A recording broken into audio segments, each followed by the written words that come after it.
So as 2025 is coming to a close, I thought it'd be a good idea to rank all 9 coasters that I've built this year.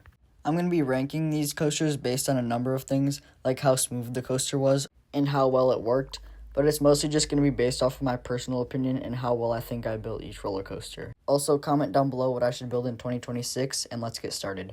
So at number 9, we have Dododampa, and I think this is easily the worst coaster I built on this channel. Mostly just because there isn't that much to the layout, and I just built the coaster at a really small scale. It also wasn't very smooth either. The one cool thing about this coaster is I got to experiment with building a launch, and I went through a couple of iterations to get the launch right, and it was pretty cool once I finally got it working. Other than that though, it was definitely my worst coaster that I built. Up next, I have this custom layout, and this was for a challenge video where I tried to build a compact coaster in a very small amount of space. Now, I think the layout was really cool for this one and very creative, but the coaster wasn't very smooth, and the pacing was also way off. The drop was basically just way too tall for the rest of the coaster. So this coaster was very fun to build, but it was definitely one of my worst ones. And at number 7, I have Valraven.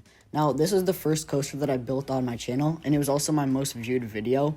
Now, the first half of the coaster was really good. It was very smooth and also very realistic to the real coaster.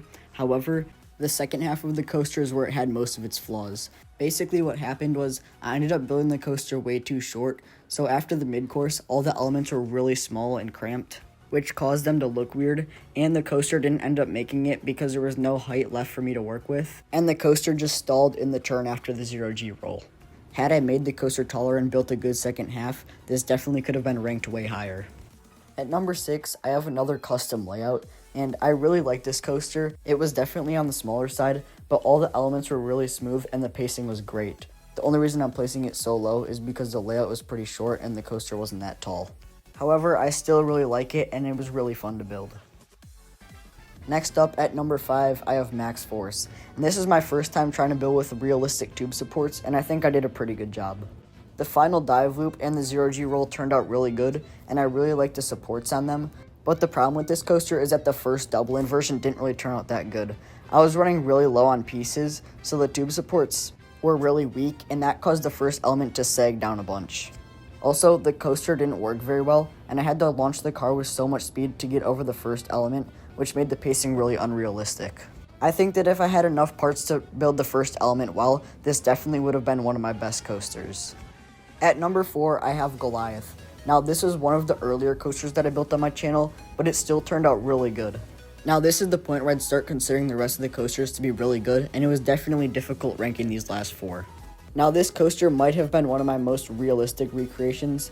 The scaling between the elements is basically spot on, and the pacing is also really good.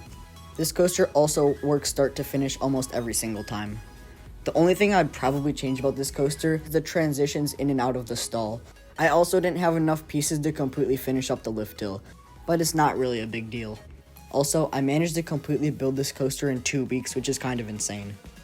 At number 3, I have Tormenta, and in terms of the actual track shaping, this might be my best coaster, but this had a couple of flaws that were really holding it back. So the problem is, well, some of my other coasters, maybe the car doesn't make it into the final brake run, or it needs a little bit of extra push over the first drop, which isn't really a big deal. However, for this coaster, the only part of it that actually worked was basically the second half after the mid-course. The first half of the ride really just didn't work at all. Now, this is mostly just a problem with the Connect train system, but the fact that it doesn't work is still going to place it lower than some of my other coasters.